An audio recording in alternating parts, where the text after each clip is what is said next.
Sejam bem-vindos a mais um podcast Fora da Curva. Eu sou o Rodrigo Andrade e hoje nós temos um convidado muito peculiar, muito diferente do que a gente está acostumado aqui no nosso podcast Fora da Curva, que o Marcelo Pena Torini, ele é advogado.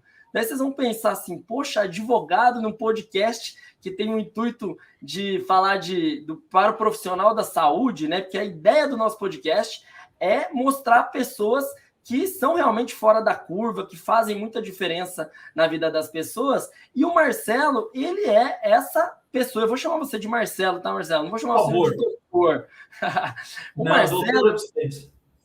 O Marcelo é essa pessoa que pode ajudar nós profissionais da saúde, porque eu vou falar um pouco do currículo dele para vocês entenderem a importância do Marcelo estar aqui com a gente. Marcelo ele é advogado, ele tem todo o foco no direito médico empresarial e ele tem especialização do direito médico na Escola Paulista de Direito. Ele também tem extensão internacional em Coimbra, Portugal, que é uma das áreas, acho que é das cidades, dos lugares mais importantes aí nessa área, né? Do direito médico, tudo isso.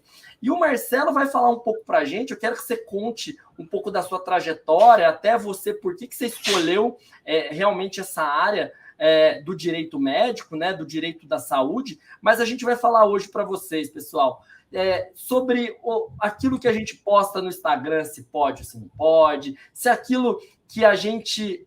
qual é o direito que o paciente realmente tem, quais são os cuidados que a gente tem que ter na prescrição de alguma coisa, nos termos, na questão ética. Então, vai ser muito legal o nosso papo aqui. Eu queria agradecer o Marcelo, um cara sensacional. Marcelo, seja muito bem-vindo. E aí, para começar, eu queria que você contasse um pouco da sua trajetória, o que as pessoas vão conseguir tirar de proveito desse nosso papo aqui de hoje. E o mais legal, acho isso, assim, né? Como é que você chegou realmente nessa área do direito médico? Porque, assim, direito é sensacional, tem muita coisa, mas é uma área pouco explorada e que nós, profissionais da saúde, sabemos nada disso, tá? A realidade é isso. A gente não tem nada disso na faculdade, nenhuma delas, tá? Da área da saúde. A gente não sabe nada disso. E a gente não sabe nem se a gente está fazendo certo, errado. Vamos começar no começo. Seja bem-vindo. Como é que você começou? Como é que você chegou nisso? Vamos lá, Rodrigo. Eu me formei lá em 2007, né?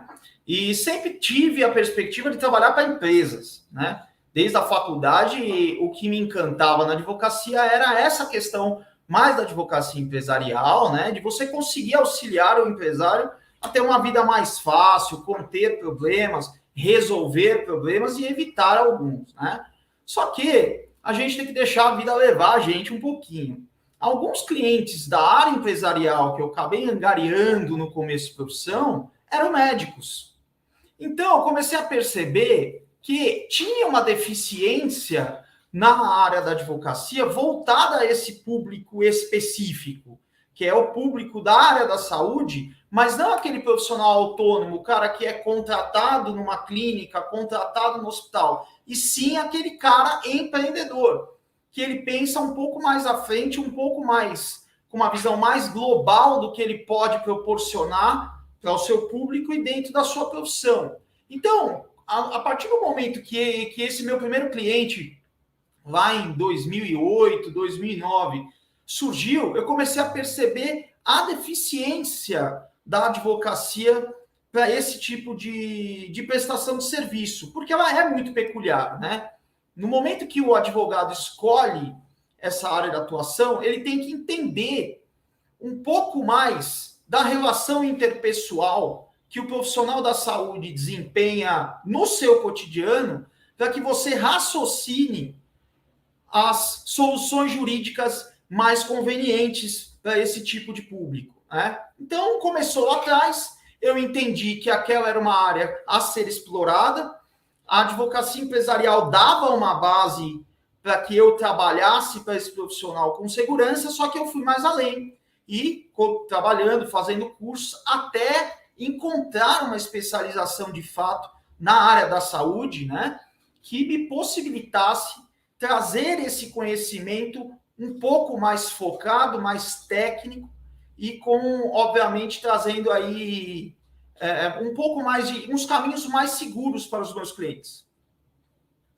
Porque aqui no Brasil realmente não existem muitas, eu não sei se eu que não sei, né? Existem realmente muitas especializações focadas nessa área mesmo? Porque o que a gente sabe, né? Eu vou falar um pouco mais do médico, que eu acho que é o mais comum, que é a história do erro médico, né? Assim, a gente ouve muito falar isso na área hospitalar, na área de uma cirurgia, que eu acho que deve ser ainda a sua principal demanda. Mas por conta disso que as pessoas acabavam te procurando muito, e aí existem especializações, o direito está olhando bastante para essa parte, ou é realmente uma coisa recente? Assim? Olha, Rodrigo, os precursores dessa área, eles surgiram, aqueles caras que realmente decidiram, advogados, falaram, não, eu quero adentrar isso, quero esmiuçar a área. Eu acredito que de uns 15 anos para cá, que começou a surgir esse tipo de visão voltada ao direito da medicina, ao direito da saúde, né?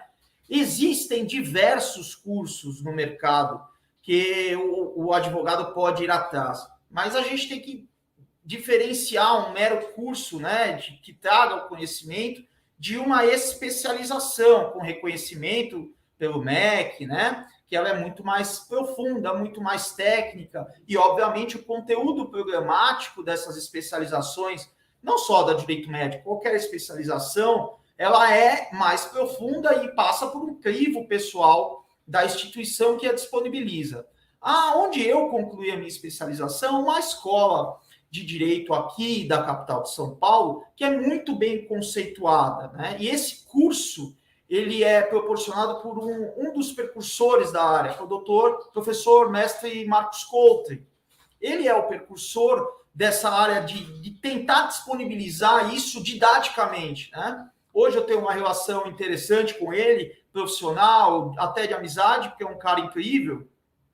E a didática dele faz com que, obviamente, um aluno que faça o curso comente, olha, eu fiz um curso legal, esse professor tem uma certa didática e ele está trazendo aí informações que eu não tinha, utilizando no meu cotidiano, trazendo resultados diferentes para o meu cliente e, obviamente, isso começou a se expandir. Tem outros tipos de cursos, já tem mestrados na área também de direito da saúde, para quem está interessado em seguir a carreira acadêmica, né? O mestrado, você sabe bem, é voltado para essa parte mais acadêmica, né? Distancia-se um pouco do que eu me proponho na minha profissão, que a minha profissão é a advocacia em si, pura e plena, né? Eu acho que até agora eu não sei se eu vou conseguir casar uma vida acadêmica com a minha rotina. Não está fora dos meus planos, mas eu tenho que pensar muito bem, porque a vida do advogado realmente é corrida, né? Então, hoje, esses cursos trazem essa segurança, só que, obviamente, é necessário você ver onde você pretende fazer, se inscrever, porque o mais curioso é que tem alguns cursos voltados para a prática do direito médico que não são exclusivos apenas para advogado. Vou te dar um exemplo. Na minha especialização, obviamente, a grande maioria dos alunos eram advogados, eram juristas, mas tinham muitos empreendedores da área da saúde. Por exemplo, um médico, por exemplo, um dentista, né? Tem um cirurgião bucomaxilar que criei um laço de amizade com ele também. O cara com uma determinação de aprender aquilo. E, obviamente, penou, né? Porque uma matéria mais jurídica fica mais difícil para o cara entender. Com certeza. Né? O Marcelo, vamos pensar em dois cenários aqui. A gente tem o primeiro cenário, que é tipo apagar o fogo, né? O cara certo. Lá, o médico, o dentista, teve um problema grave, alguém processando por algum motivo. Nem vou entrar no mérito se ele está certo ou errado. Beleza. A gente sabe que isso aí vai procurar um advogado. Vamos fazer o caminho inverso, para ajudar o pessoal que está nos assistindo aqui. Vamos para o caminho de quem é empresário, pequeno, microempresário, ou mesmo uma pessoa física que tem o seu consultório, tá? De qualquer área, nutrição, fisioterapeuta, o profissional da educação física que tem o seu cliente. A gente tem uma relação, e eu acho que é isso que é bastante importante, a gente tem uma relação de contratual ali com a pessoa, de prestação de serviço. Quais seriam os primeiros cuidados que eu, como um profissional autônomo, um microempresário, atendendo, prestando esse serviço da área da saúde para esse meu cliente, vamos falar assim, alguns podem chamar de paciente, outros alunos, mas vamos falar aqui dessa relação comercial, chamar ele de cliente. O que você acha que é o primeiro passo que nós, profissionais da saúde, não estamos olhando, e o advogado faz exatamente isso, vê o perigo por trás da onde a gente está de maneira muito mais inocente, né? O que você acha que é o primeiro passo? Por onde eu começo para eu tomar cuidado, para eu me precaver, para eu não ser o problema de correr atrás do rabo lá atrás, né? Ter que correr atrás de um advogado quando já deu ruim. Quero saber o inverso. Certo, vamos lá. Isso, na verdade, que você está propondo, né, para que a pessoa pense mais, é o próprio compliance, né? Hoje é um termo utilizado em todas as áreas, mas o compliance ele é subjetivo ao que o cliente precisa. Então, vamos trabalhar aqui numa hipótese de um fisioterapeuta em que detém aí a perspectiva de crescimento profissional, empreendendo, abrindo a sua clínica e tendo consigo alguns outros fisioterapeutas, obviamente para aumentar faturamento e para ganhar dinheiro, né? Só que ele não é empresário. Ele se formou, ele tem bastante contatos, ele tem ali uma verba para iniciar o seu negócio e ele decide, depois de conversar com o Rodrigo, a conversar com um advogado especialista na parte de direito médico. E aí ele me chega aqui no escritório. A primeira coisa que eu vou perguntar para ele, por exemplo, olha para ver como que é complexo o início de qualquer coisa. Aonde você vai montar o seu estabelecimento? É uma rua, é uma casa, é um apartamento, é um conjunto comercial? Por quê? Olha só, se dependendo da área da cidade que ele estiver, não comportar aquela atividade, ele já vai estar começando errado no aluguel do imóvel que ele está procurando. Então, é importante que a gente comece lá do comecinho, antes de entrar realmente no que ele vai fazer. É o que ninguém faz, né? É o que ninguém faz, né? Todo mundo procura casa primeiro. Não, ninguém, zero. Eu nunca fiz. Aluga o imóvel, já negocia, já assina contrato, já sai atrapalhando tudo. De repente ele vê lá que não pode ter uma clínica naquele lugar. E aí ele começa a ter o quê? O payback do investimento dele começa a ficar difícil dele retornar. E aí ele começou errado. Então vamos superar essa parte do imóvel, vamos falar que o cara abriu lá o estabelecimento profissional dele de fisioterapia e ele começa a receber os seus pacientes.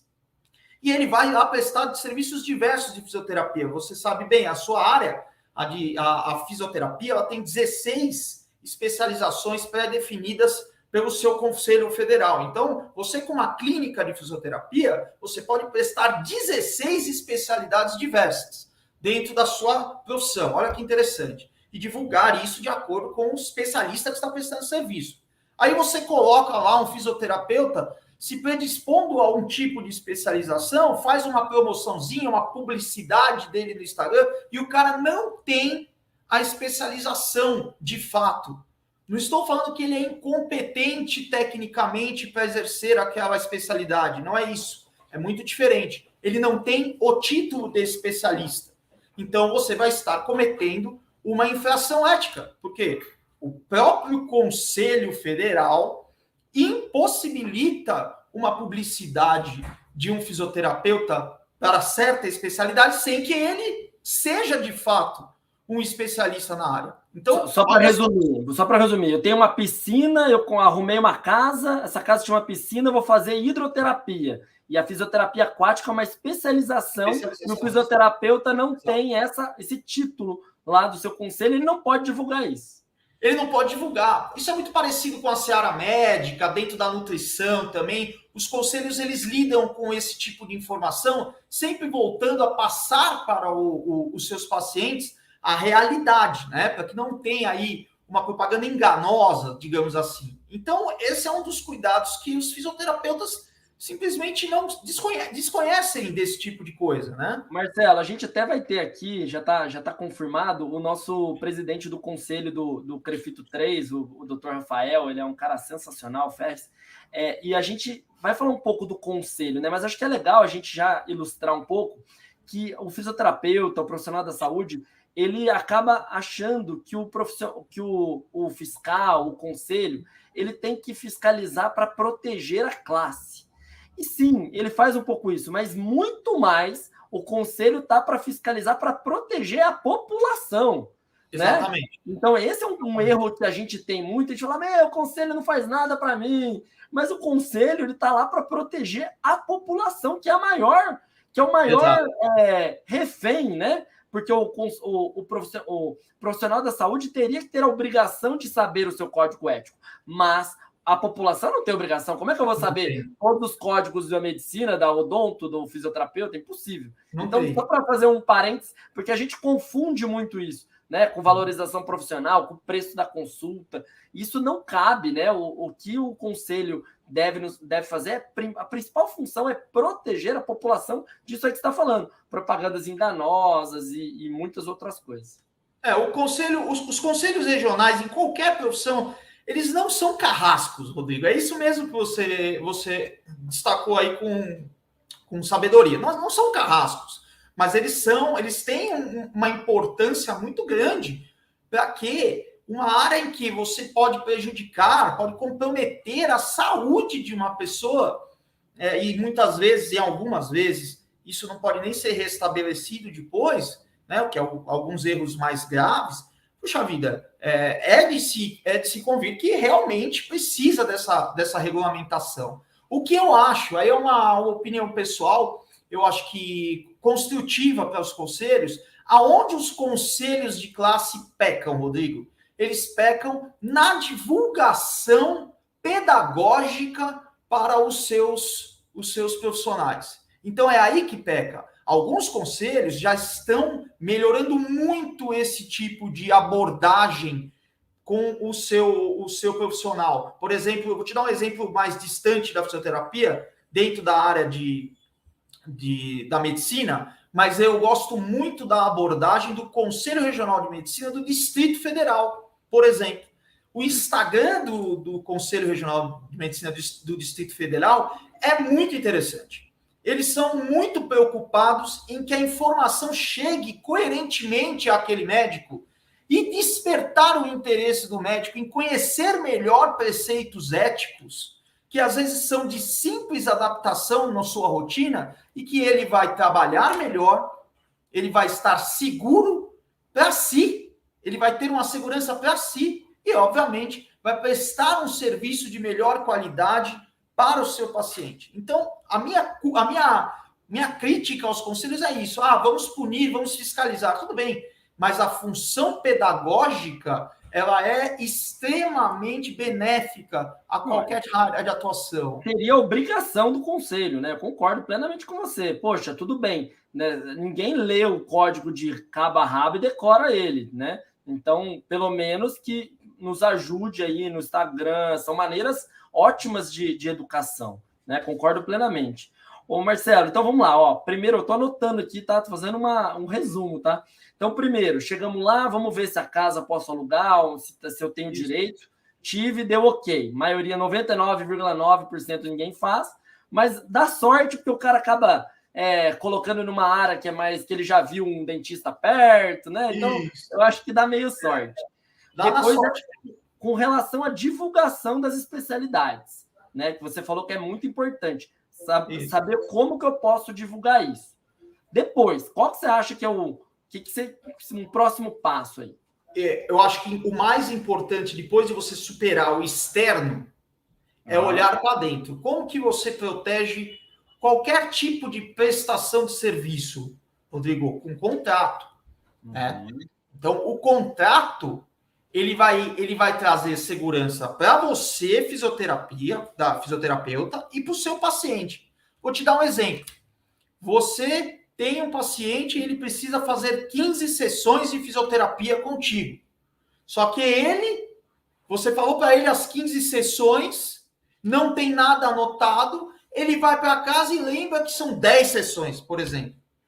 Você concorda comigo que o valor do seu serviço na cabeça dele vai estar equivocado?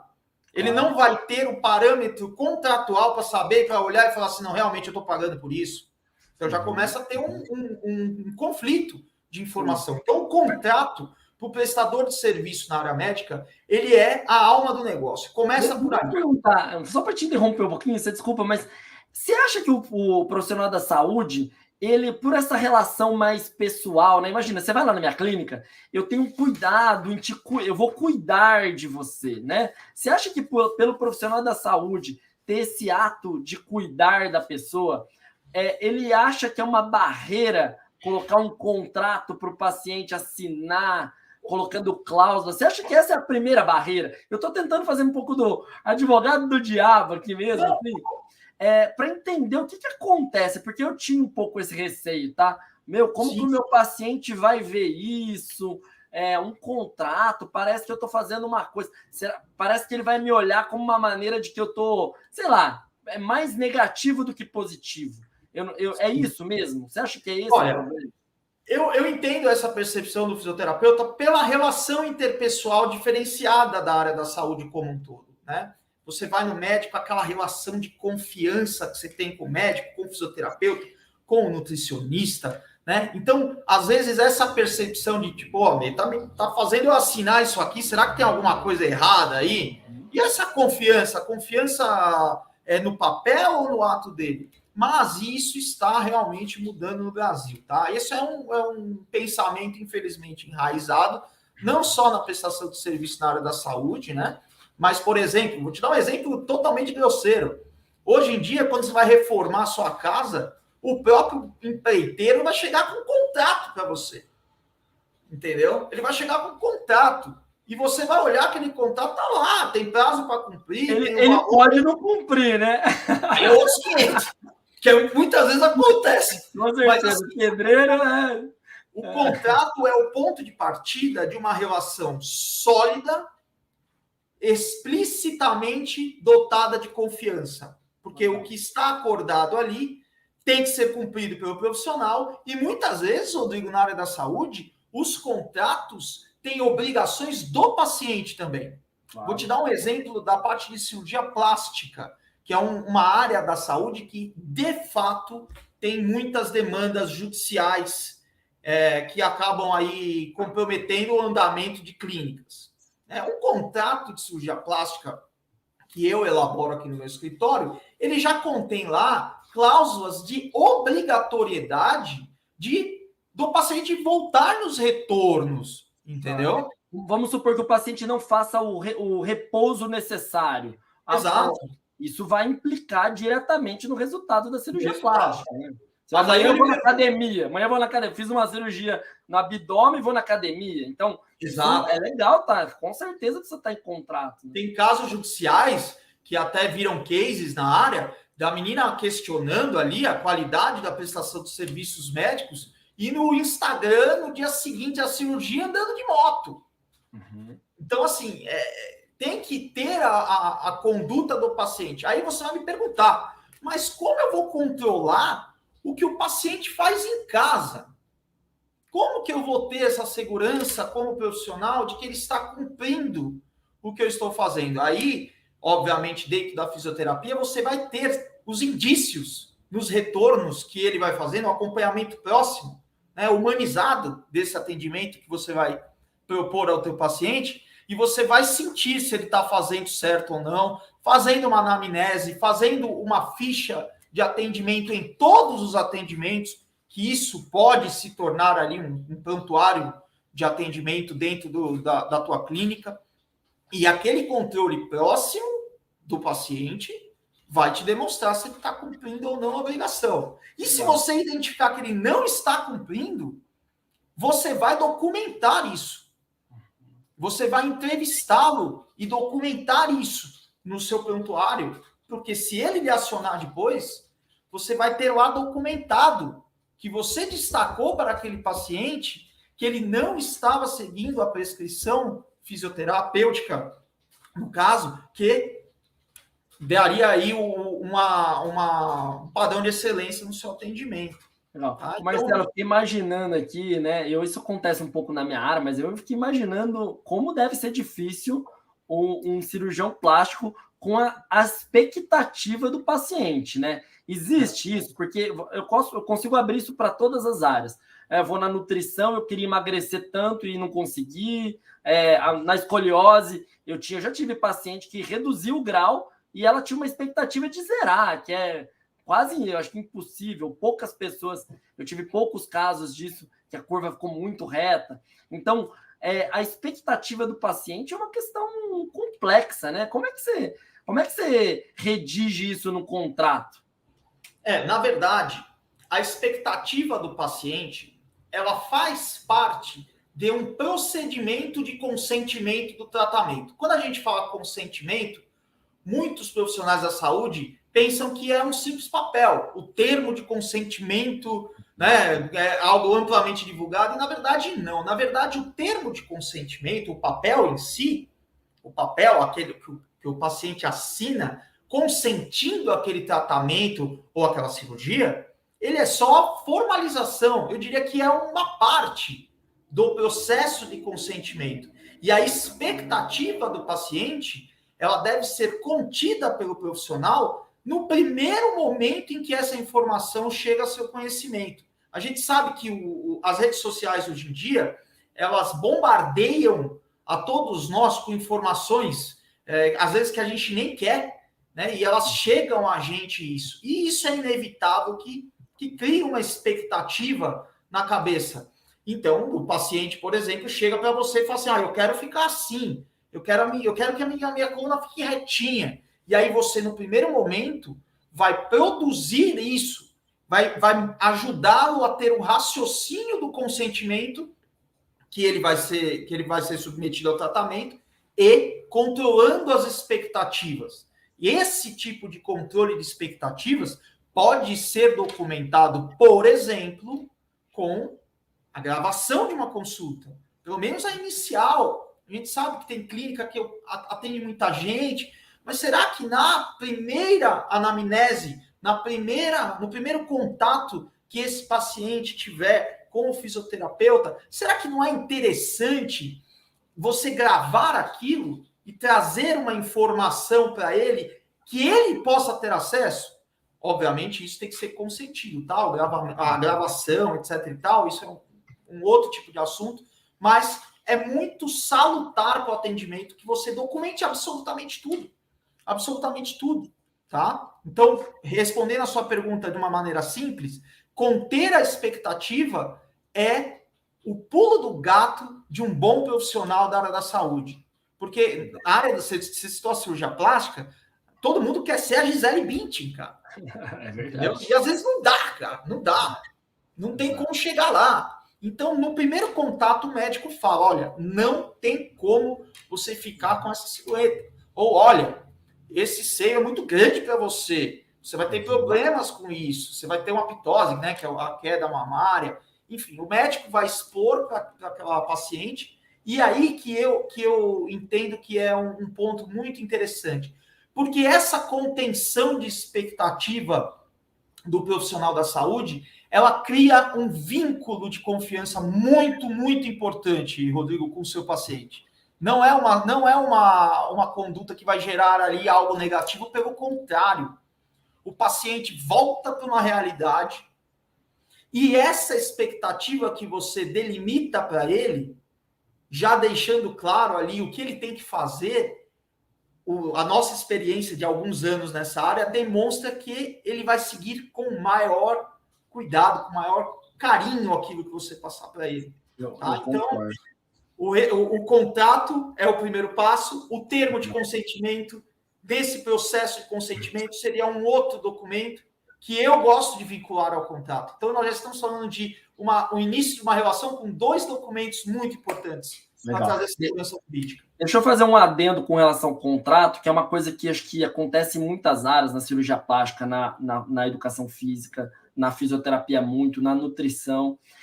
Com relação hoje a questões das fotos dos pacientes, antes e depois, ou publicar isso nas redes sociais, qual cuidado que o profissional da saúde tem que ter com relação à internet? Eu acho que você vai até falar um pouco da lei da proteção de dados, acho que é legal a gente falar um pouco disso, mas vamos colocar de uma forma muito prática aí, quais cuidados realmente, porque eu acho que isso é um calcanhar de Aquiles de todo mundo, né? A gente, na verdade, é novo, né? É novo, a gente não sei se todo mundo sabe lidar com isso realmente. A exposição de qualquer tipo de de atividade na área da saúde, o que eu gosto de falar para os meus clientes é: veja você antes do que você está postando, antes de postar, olha aquilo e veja se está sensacionalista. Primeira coisa, né? Um crivo moral que você vai fazer com a tua publicidade é encarar aquilo como algo que essa informação vai gerar um bem-estar ou uma curiosidade para a dor daquele paciente vir aos seus cuidados, ou está com um perfil sensacionalista. Eu não preciso nem te citar, né, Rodrigo? Que tem muito fisioterapeuta que tenta a captação da sua clientela com sensacionalismo. Então, a primeira coisa é: está sensacionalista? Todo mundo tem dentro de si os conceitos pré-definidos de sensacionalismo. Se você perguntar para um cara, ele vai te falar: isso aí está apelativo, isso aí está muito forte, ele vai saber. Então, não vem com... Posso dar um exemplo? Posso dar um exemplo para elucidar muito isso?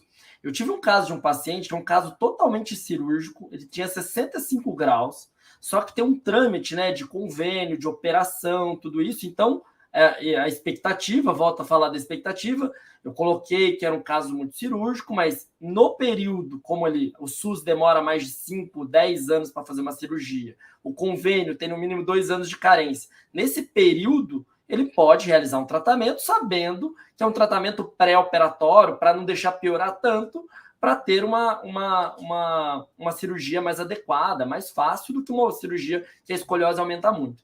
E aí, o que aconteceu nesse caso? Esse paciente melhorou muito, eu nunca vi um caso igual.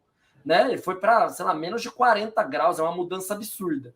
Esse é o tipo do caso que eu nunca postei nas redes sociais. Por quê? Porque como é um caso de 2.000 pacientes, sei lá, não são 2.000 com essa curva, mas assim, eu nunca vi um outro caso semelhante, a chance de eu trazer pessoas que vão querer esse resultado e eu não vou poder responder, fazer, é tão grande que não vale a pena. Você entende que não vale a pena? Seria lindo. Cara, talvez a gente tire esse cara da cirurgia. Mas eu colocar isso na rede social, você concorda que eu tenho mais chance de dar ruim do que de dar bom? Né? Com certeza. Então, eu acho que é um caso aí que eu posso falar sobre sensacionalismo, que do jeito de não fazer... mesmo que é um caso bom, verdadeiro, deu certo, mas não faz sentido divulgar assim, dessa maneira, né? Exatamente. Rodrigo, a questão da publicidade dentro da fisioterapia, eu entendo que ela é extremamente mais fácil de se entender do que, por exemplo, na área médica, na área odontológica, que tem tipos diferentes de abordagem na publicidade. E vamos convir aqui, né, Rodrigo? Não é porque todo mundo faz que está certo. Aí que a gente começa a separar o jogo. É isso. É errado mesmo que todo mundo esteja fazendo. Isso, por exemplo, um fisioterapeuta está postando lá, ele atendendo ou falando alguma coisa. Se ele não coloca o nome dele, o seu registro, a sua especialização, ele já está cometendo uma infração ética. Ele já está... Óbvio, isso o conselho não tem braço para cuidar disso. Mas ele está... É tão difícil você expor o teu nome, o teu registro profissional, a tua especialização, para que isso ali fique eternizado nas redes sociais, que a gente não sabe onde vai parar. Mas aí volta na divulgação. O conselho não fala tanto isso para a gente. Eu mesmo coloco. Uma coisa tão simples, tão boba, que dá para colocar e a gente não acaba se perdendo, né? Exatamente. Então, outra a questão da especialidade.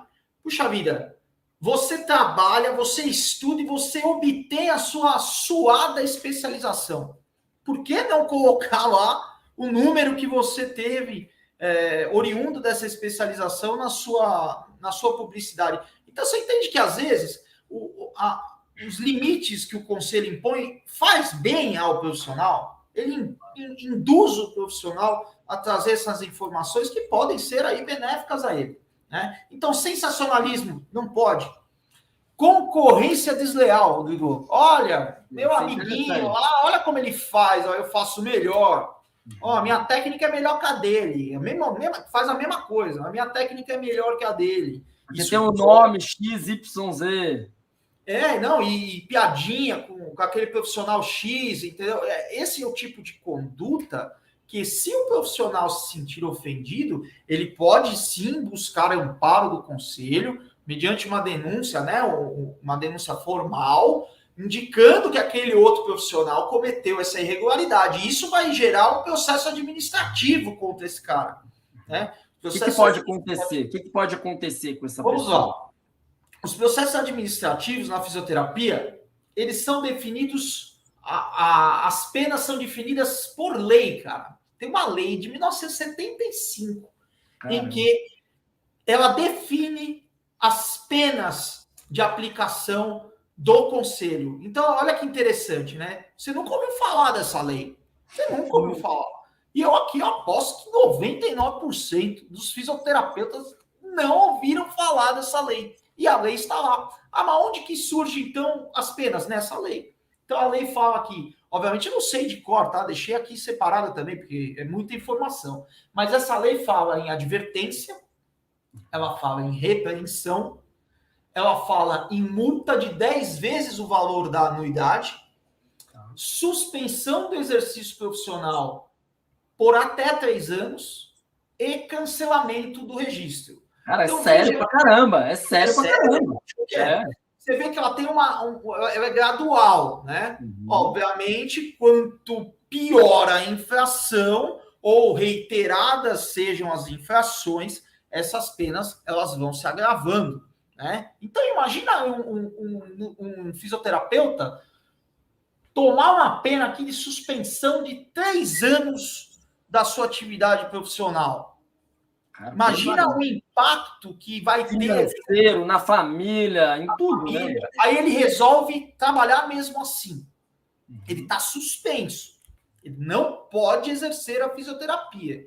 E ele continua, porque ele fala, isso aí não vai dar em nada. Aí aquele paciente que denunciou ele, viu que ele continua exercendo a fisioterapia, ele vai lá no conselho e fala, ele não está cumprindo, ele está clinicando ainda. Esse cara, Rodrigo, ele pode sofrer um processo criminal de exercício ilegal de profissão. Caramba, vai para a área... Vai para a área criminal. Ele não pode fazer a fisioterapia para ninguém. Isso acontece muito na área médica, tá? Porque, às vezes, o conselho, ele pune o médico lá e o médico vai deixando. Aí chega a pena dos 30 dias, o cara olha a agenda e fala, mas eu tenho 50 cirurgias no mês. Eu vou operar mesmo assim. Aí é prontuário, aí é ficha de atendimento, é paciente falando, eu operei com o doutor tal. Exercício ilegal na profissão, Rodrigo. O cara faz aquela brecha, eu só estou auxiliando um outro médico, mas no final é ele que está fazendo. Mas aí dá problemas seríssimos para o profissional de saúde. Tá? Então, esse é um tipo de conduta, né, que totalmente repreensível e eu vejo uma efetiva contenção pelos conselhos, tá? De qualquer profissão. Tá? O COFITO ainda, o CREFITO, né? Que os conselhos regionais que estão mais perto dos profissionais, eu entendo que é um conselho ainda que exerce essa questão pedagógica de uma maneira interessante. E são muito coerentes, né? E tem conselhos mais agressivos, por exemplo, o Conselho Regional de Nutrição de São Paulo, ele é um conselho extremamente efetivo em Instagram de nutricionistas. Né? Ele instaura ali o procedimento, traz o cara, coloca o cara no final do processo ali numa mesa, conselho inteiro na mesa, advogado do lado, o cara suando, é um desespero, cara, entendeu? Então existe isso, é que isso obviamente você não vai ouvir da boca de nenhum profissional, porque não é de orgulho o cara falar que foi, com certeza, sofreu um processo ético, né? Ninguém quer que saiba isso, né? Ô Marcelo, eu queria saber a sua opinião, e aí é uma coisa bem pessoal, eu já tomei um monte de denúncia, coisas absurdas, todas, obviamente, nunca foram para frente, mas você tem que perder o seu tempo, ir lá numa reunião, etc. O que você acha de denúncia anônima? Porque o cara pode fazer qualquer tipo de denúncia. Por exemplo, com minha foi, um post do Instagram, eu me senti ofendido, era um meme. Tá? O outro foi uma vez, o Rodrigo não pode tratar escoliose, porque o método A, B ou C, né, o tratamento da escoliose, qualquer fisioterapeuta formado, graduado, pode entender. Obviamente, se ele tiver mais especializações, eu, por exemplo, meu doutorado é com escoliose. Então, assim, claro, você tem mais experiência, etc., você tem mais cursos, etc., isso te ajuda, potencializa. Mas coisas, assim, absurdas, daí você coloca isso de uma maneira anônima, você não tá lá, daí no dia da reunião lá, do conselho, o cara não vai, e aí você perde o horário do seu atendimento, da sua vida, etc. O que você acha sobre isso? Eu acho que é muito importante a gente falar sobre isso. Os conselhos evitam muito denúncias anônimas, né, Rodrigo? Eles fazem um crivo inicial, porque o conselho ele tem uma prerrogativa de instaurar procedimentos de ofício, né? Então, você chegou a uma informação, aquele fisioterapeuta é um maluco. O cara tá sugando sangue do joelho do cara para melhorar. Aquela informação, às vezes, de tão grave, o conselho acaba instaurando o procedimento de ofício. E ofício é por conta própria do conselho. Isso acontece em alguns tipos de conselhos, né? Mas toda denúncia ela tem que ser embasada para ela prosseguir. Então, muitas vezes, de tão superficial que é aquela denúncia anônima, o conselho faz o crivo e não segue à frente, não segue adiante. Às vezes chama o profissional para ser ouvido numa audiência, entre aspas, inicial, para que o profissional se defenda daquela acusação. Então aí chama o doutor Marcelo, né? Porque não vai sozinho. Entendeu? É uma dica, não vai sozinho. Não vai. Procure um advogado para te ajudar a você falar as coisas certas. Não um advogado especializado no direito médico, né? Porque também não pode ser o advogado que faz outras especializações, às vezes ele não tem tanta experiência mesmo. Isso é uma coisa que a especialização na área da saúde traz muito para a gente, que é o trato administrativo em conselho. Então é muito diferente você atuar num processo judicial do que um processo administrativo. O código de processo administrativo, eles são específicos para cada profissão. Então, na medicina é um jeito, na fisioterapia é outro, eles se assemelham, mas eles são diferentes. E judiciário é outro assunto, né? Então, às vezes, um bom advogado processualista, ele não sabe o beabá de um processo administrativo. Isso é totalmente normal.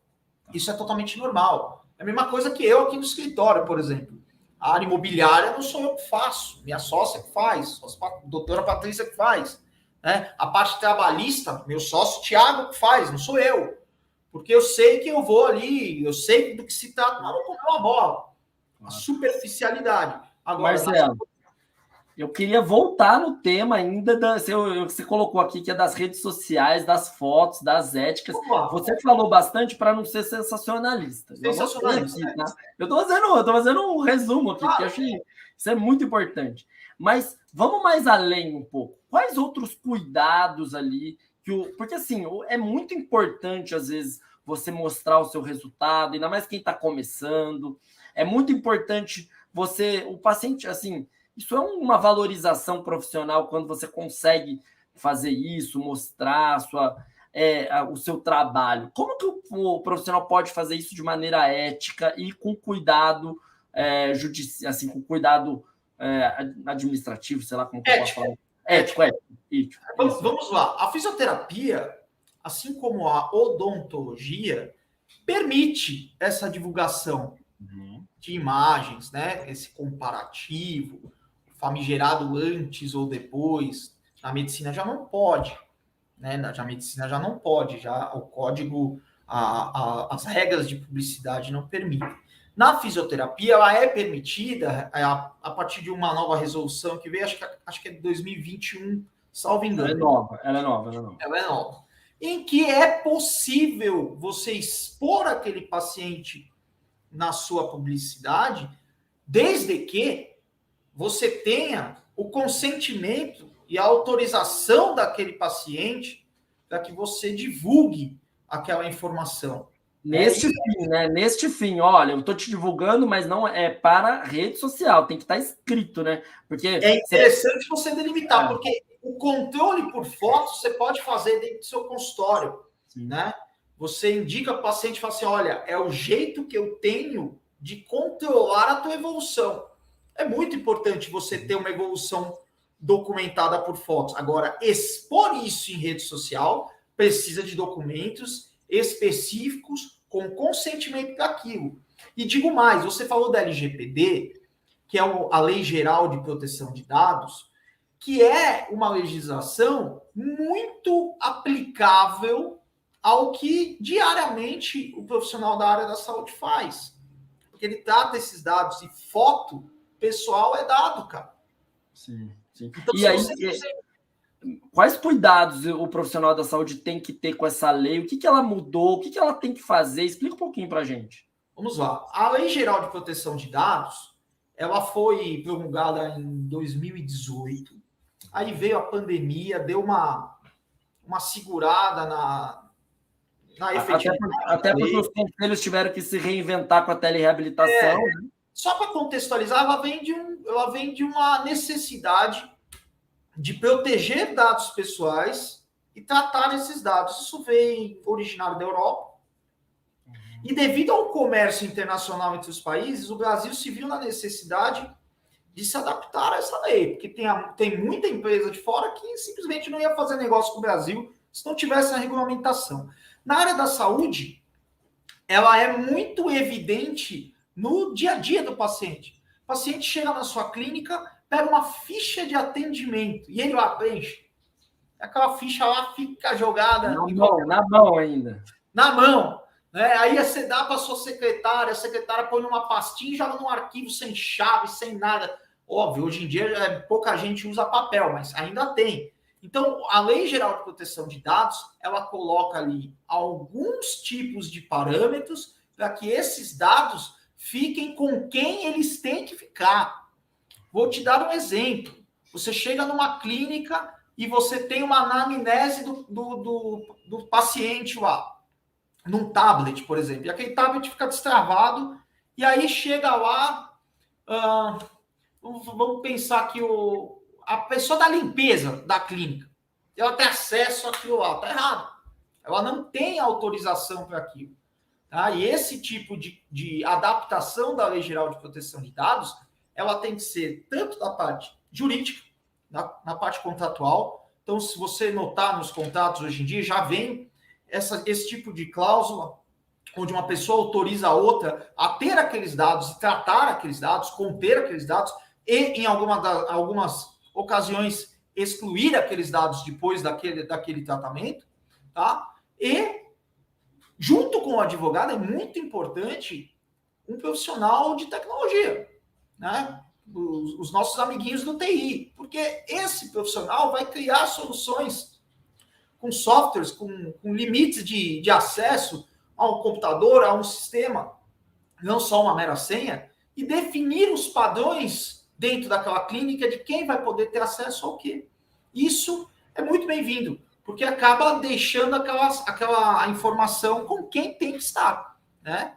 Então, é muito importante. É um tema muito complexo, a LGPD, tá? E é indicado a todos os empreendedores, a todos os empresários, que se atentem a essa legislação e procurem, de fato, um advogado para ver se o que está sendo feito lá, pelo menos, está ok. Porque é muito difícil estar 100% nessa área médica. Eu entendo que é praticamente impossível, porque essa relação interpessoal, às vezes, acaba vazando uma informação para o enfermeiro, blá, blá, blá. Acontece. Mas dá para controlar, sim. É uma legislação muito efetiva e vai gerar muitos problemas ainda. Legal. Nossa, isso eu acho que mudou, mas o profissional ainda não está tão habituado com isso. Ainda não.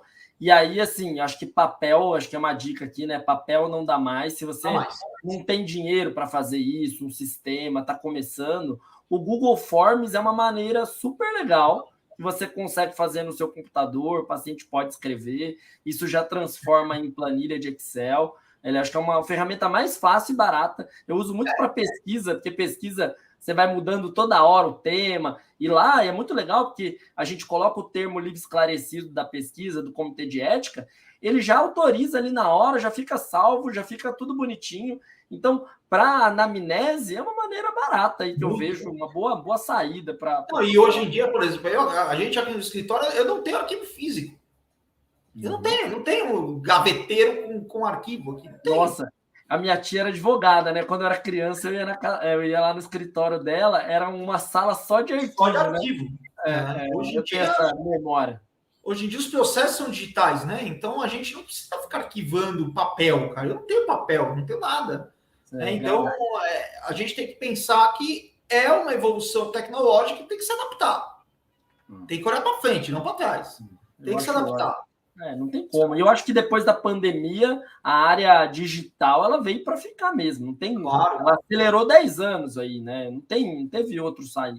E você comentou acerca de custo, né? O custo, existem produtos de diversos preços, né? Então, eu acho que o custo aí acaba não sendo uma desculpa. A desculpa é sair de uma zona de conforto, de um papelzinho que o cliente preenche e você guarda lá no arquivo, do que você seguir uma tendência da legislação e uma tendência mundial de ter um controle mais efetivo com as pessoas autorizadas para tanto, né?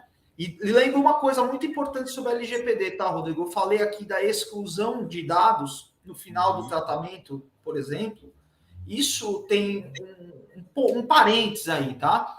É muito importante que os profissionais da saúde se valham de uma exceção à regra ao final dos tratamentos, para que aquele prontuário, aquela ficha de atendimento permaneça contigo por bons anos, tá? É verdade que tem que segurar 5 anos. Eu lembro, eu tenho esse número na cabeça, assim. Eu não sei se é mais para coisa de imposto de renda, essas coisas que eu tenho, mas na nossa área são 5 anos também? Olha, Rodrigo, o prazo de 5 anos ele existe aí na legislação, tá? Mas, para você ter uma ideia, na área médica, que é onde dá mais problema com esse tipo de tratamento de dados, os meus clientes guardam para sempre. Caramba, para sempre? Eu faço guardar, porque, cara, se você for pensar em digitalização de coisas antigas, cabe no pendrive. Então não tem mais desculpa. É que para sempre a gente imagina que é muito tempo, né? Para sempre que eu digo é durante a tua vida profissional claro. Tem ali, né? Mas por que o para sempre?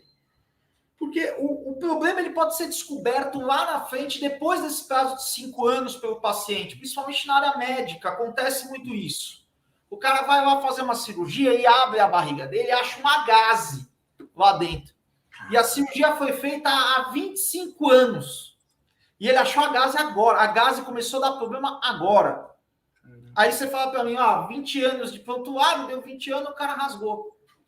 E aí, naquele prontuário que foi eliminado, o médico tinha a descrição do material utilizado, por exemplo, ele ia conseguir se defender melhor daquela acusação de um esquecimento, de uma imperícia na área, na parte cirúrgica.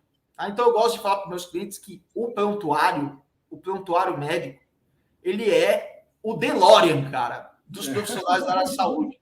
Ele é a maquininha de voltar no tempo. Porque com aquele documento bem feito, quando você for pegar, ele vai precisar passar para o seu advogado, aquilo tá ali, aquela historinha bem contada, assinada hora por hora, bonitinho, evolução, blá, blá, blá.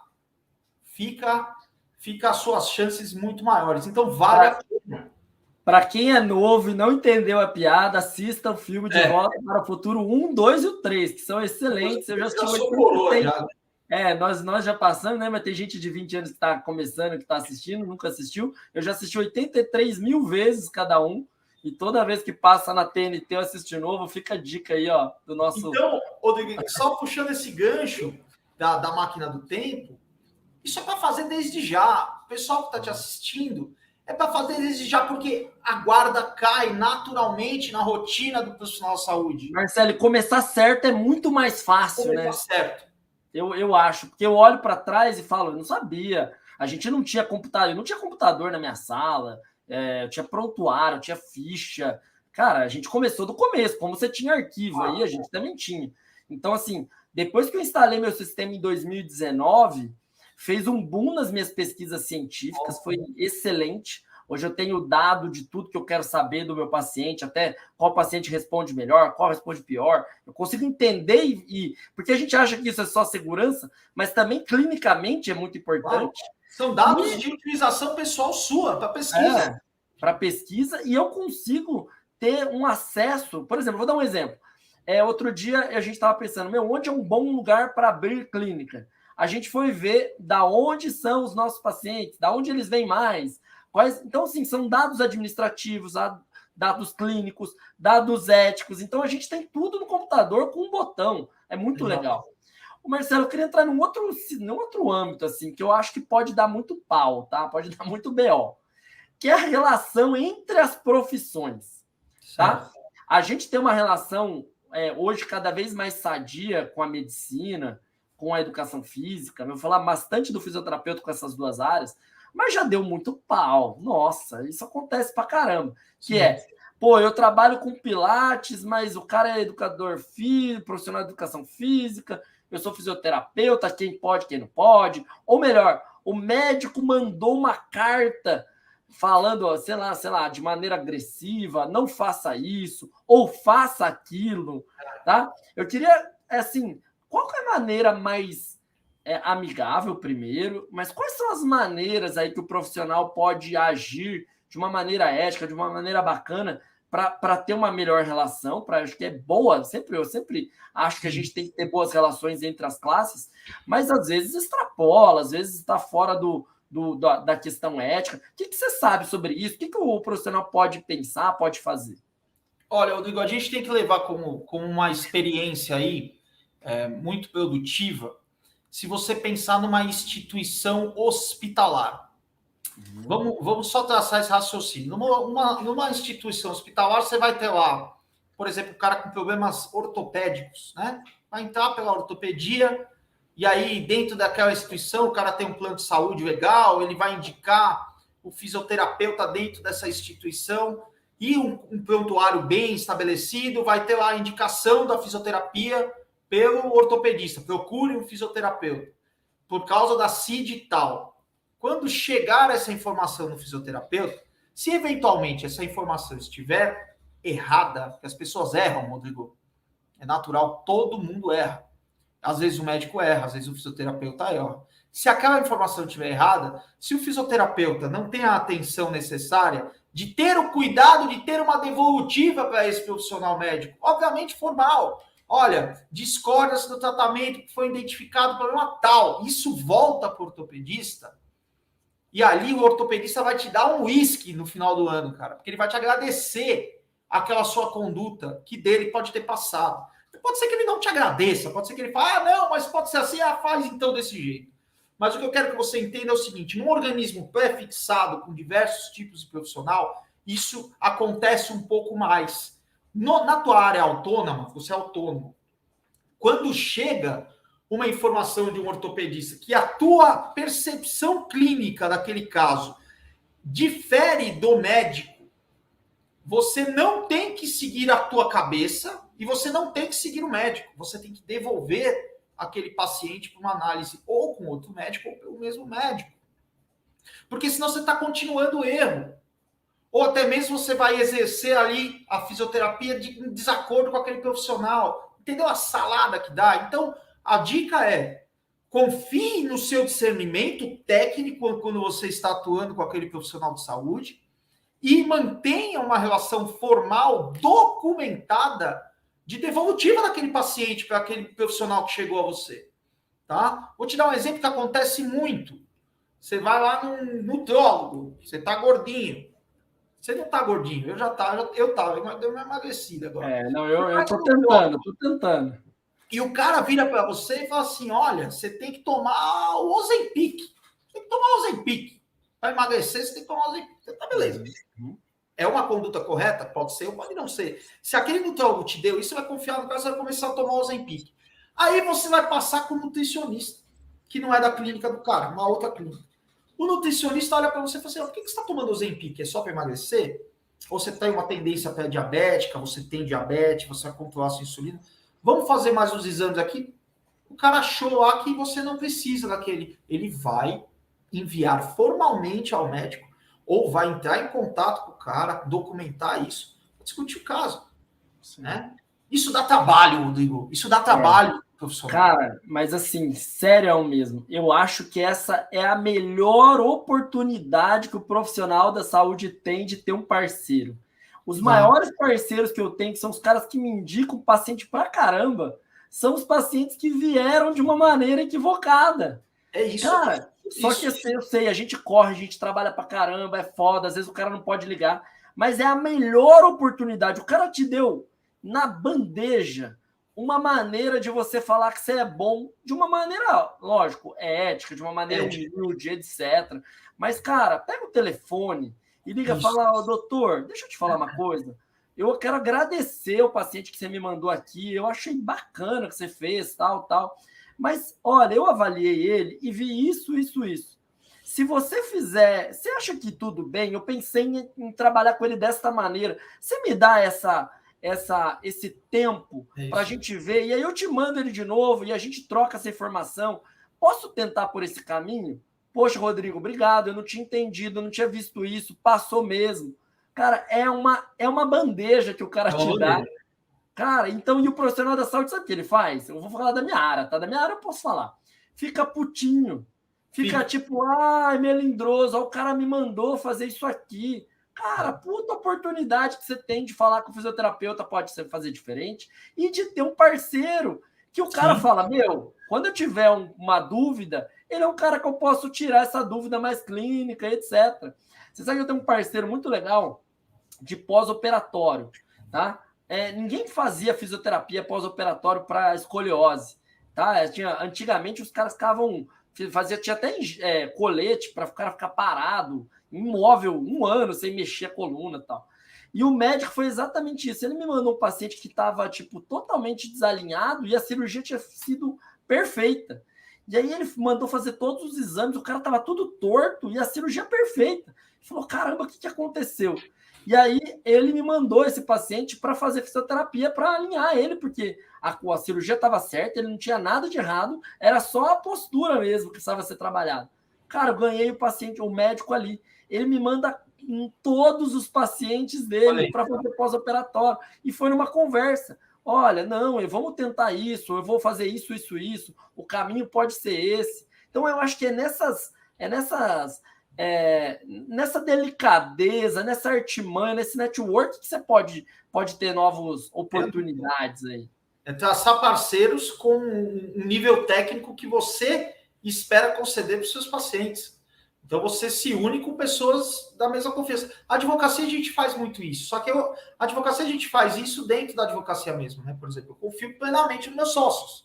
Então, vem um problema imobiliário, eu não quero nem olhar, cara. Já passo para a Patrícia, ou e vice-versa, vem pela médica, ela passa para mim. Você tem uma confiança. Na tua área, é muito comum você ter um parceiro médico, né? Um ortopedista de sua confiança, porque às vezes o caminho também é inverso. O paciente chega a você e você olha aqui e fala, esse caso é cirúrgico, cara. Eu não vou fazer nada aqui nesse cara, porque não vai adiantar. E aí você indica para o seu ortopedista de confiança. Isso é muito comum, tá? Isso é totalmente saudável, esse tipo de indicação, tá? Tem gente que fala, mas eu posso indicar? Lógico que você pode indicar. Você pode indicar alguém que você entenda que seja de confiança. Você não pode dar exclusividade, eu só vai nesse cara, não, né? Mas de um jeito correto, olha, eu tenho um médico de confiança, vai até lá e vice-versa, né? Eu sempre indico 2, 3 nomes ali, o cara sente qual que ele... Eu mostro o Instagram, qual ele sente mais. O Instagram é uma boa porta, né? Assim, eu abro o seu Instagram, Marcelo, e eu vejo você falando, eu já vejo ali se eu tenho uma empatia, ele entra no seu podcast, ele ouve você falando, isso dá confiança. Então, acho que é uma boa maneira do paciente se sentir assim. Marcelo, sim, chegando meio que no final do nosso podcast, você quer fazer um resumo aí? Ou não sei se tem algum ponto que eu deixei escapar aqui, mas você quer fazer um resumo mesmo? Assim, eu fiz o meu aqui, mas eu acho que se a gente puder elucidar, assim, ou ter uma conduta ali para o cara. Eu achei bom que a gente veio desde lá do cara montar o seu negócio, como que ele vai divulgar o seu negócio, se ele for divulgar foto do paciente, como ele vai fazer, tem que pôr o nome, tem que pôr a especialidade, o número. O paciente tem que ter, acho que as duas coisas que me deixou muito antenado aqui nesse podcast os contratos, né?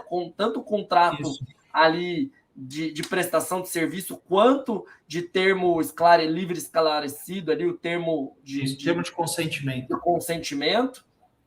Na pesquisa a gente chama termo de consentimento livre esclarecido. Livre esclarecido. E aí você falou bastante do cuidado para não ser sensacionalista, talvez até a dica de gravar quando puder a consulta. Tem alguma outra coisa que você acha assim que eu não posso deixar de sair desse podcast sem avisar o pessoal? Olha, Rodrigo, o que eu gosto de conversar com os meus clientes é algo que poucos fazem, mas os que fizeram têm ali uma evolução gritante no atendimento. Pegue o seu código de ética da sua profissão e leia-o inteiro. Você não precisa entender, mas você precisa dar o primeiro passo em ler o seu código de ética. Ele não está ali só para enfeite, não. Então, pegue, começou na profissão, leia o seu código de ética. Tem dúvida? Pesquisa. O Google é facinho de pesquisar o código de ética. Tá? Tem mais dúvida? Tem um confronto? Tá fazendo alguma coisa que você acha que pode? Procure um profissional competente para te ajudar com isso. É muito fácil o acesso a esse tipo de legislação por causa dos sites, cara. Então, o site do COFIT tem tudo lá. Né? Tem como você inicia um parâmetro de cobrança, tem os coeficientes de valorização da prestação de serviço, está tudo lá, cara, está tudo no site do teu. E poucos profissionais fazem essa lição de casa. Então, a primeira dica é: leia o que o seu conselho de classe faz para que você possa trabalhar com segurança, e o que pode e o que não pode.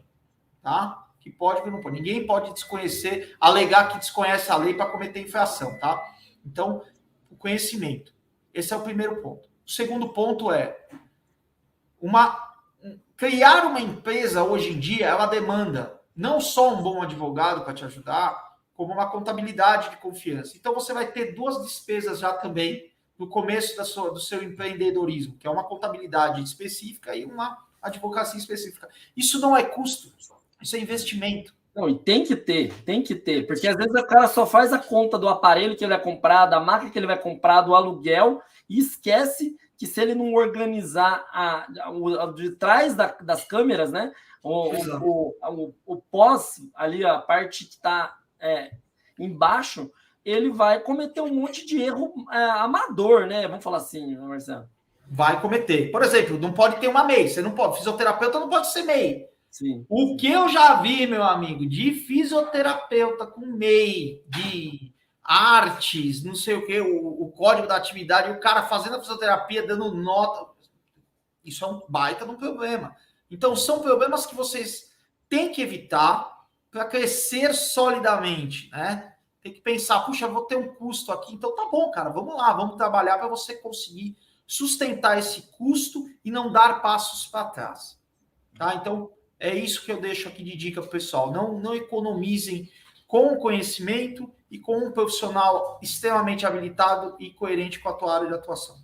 Marcelo, e acho que é legal contar que às vezes o advogado ele não precisa ter um contrato mensal, né? Ele pode fazer uma assessoria só para fazer esses contratos, por exemplo. Claro. Né? É um custo que não é um custo fixo da sua empresa. Você pode ter um custo momentâneo por ele, e aí isso vai, de alguma maneira, ali vai pela demanda, vamos falar assim, né? Sim.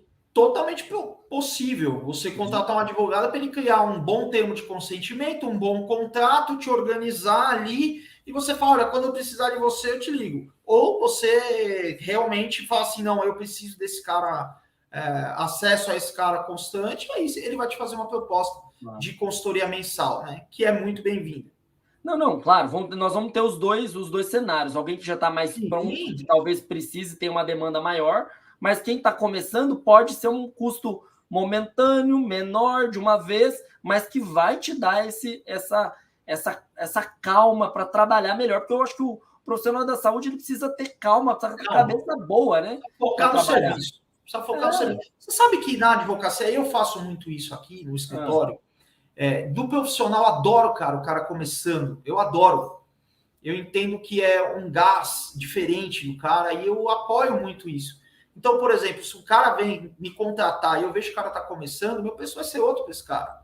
Você entendeu? Eu vou fazer um preço coerente com o momento daquele cara. E deixo bem claro para ele, ó, vamos crescer junto, vamos crescer junto. Daqui 6 meses a gente vai rever isso aqui, vai rever daqui 1 ano, vamos lá. E eu deixo o cara à vontade para utilizar o nosso conhecimento aqui no escritório para que ele cresça. E depois, lá na frente, eu vou colher frutos com esse cara, ou com uma indicação, ou com negócios paralelos que ele tem, que ele vai usar serviços do escritório. Mas criar esse vínculo entre o seu advogado é algo extremamente benéfico, Rodrigo. É um cara que vai te defender, só sua mãe e seu advogado vai te defender se você estiver errado, cara. O resto tem coisa que você só pode falar para o seu advogado, nem para sua mãe. Então, vai falar para o seu advogado, o cara vai falar, beleza, vai sentar aqui, vamos conversar. Então é isso, tá? Marcelo. Cara, foi muito legal o nosso papo, acho que foi muito rico de detalhes, assim, porque se o profissional quer fazer a diferença na vida das pessoas, ele quer ser um profissional fora da curva, ele precisa pensar em todos os caminhos e precisa ter profissionais que vão dar essa segurança para que ele possa desempenhar o melhor do seu trabalho, né? Nenhum fisioterapeuta precisa saber o que o Marcelo sabe. Então, graças a Deus, você pode ter uma assessoria jurídica para isso. Se você pode ter uma assessoria contábil com outra coisa. Então, é importante você pensar, e é por isso que a gente trouxe o Marcelo aqui, para trazer essas dúvidas, tirar esses questionamentos, que acho que vai fazer nós, profissionais da saúde, evitar erros aí que eu vejo que são muito, às vezes, muito inocentes. Tá? A gente não fica pensando. Isso que eu acho que é legal, ninguém ficar pensando em fazer alguma coisa errada, né? Pelo contrário. Mas se você sabe que aquilo é errado, é mais fácil de você evitar, né? De você fazer isso. Marcelo, queria agradecer. Para te encontrar, vamos deixar o seu contato. No Instagram, como é? Já deixa aqui o seu contato. O meu Instagram é o meu nome inteiro, Marcelo Penatorini, _ADV, né? Então legal. Você vai me encontrar lá. Eu sou novo no Instagram, que na advocacia a gente não precisa tanto quanto vocês da área da saúde, mas o meu Instagram eu sempre coloco conteúdo voltado para a área da saúde. Eu tenho que trazer informações ali e de ter um propósito de existência daquele Instagram. Para mim não é um simples cartão de visita, não. Eu gosto de levar o conteúdo para as pessoas. Mas levar o conteúdo e te ouvir já é um belo cartão de visita para criar essa relação, né, de cliente e advogado, porque é mais fácil você, quando você gosta do que o cara está falando, de te contratar. Então, eu acho que é uma excelente ferramenta. Aí a gente tem falado bastante no podcast da maneira de usar bem as redes sociais, e é muito legal que você está lá, e é diferente, já que ninguém está usando, não é muito comum na sua área, você acaba sendo fora da curva fazendo isso, né? Então, acho que é muito positivo. Bacana. Marcelo, muito obrigado, foi muito legal. Então, assim, pessoal, siga o Marcelo, também continue nos acompanhando nas nossas redes sociais, estamos no Facebook, no Instagram, no TikTok, Rodrigo Andrade Fisioterapia ou do Escoliose Brasil, e toda semana nós temos um episódio novo, inédito, aqui nesse podcast Fora da Curva. Então, sejam muito bem-vindos, né? Assim, continue nos acompanhando. Se você ainda não segue, né? Curta esse vídeo, compartilhe, manda para quem precisa, porque vai nos ajudar a crescer, ter mais vontade de estar aqui chamando esses craques, esses profissionais fora da curva para nos ajudar a fazer a diferença na vida das pessoas. Tá bom? Grande abraço e até a próxima, pessoal. Obrigado, Rodrigo. Um abraço. Um abraço.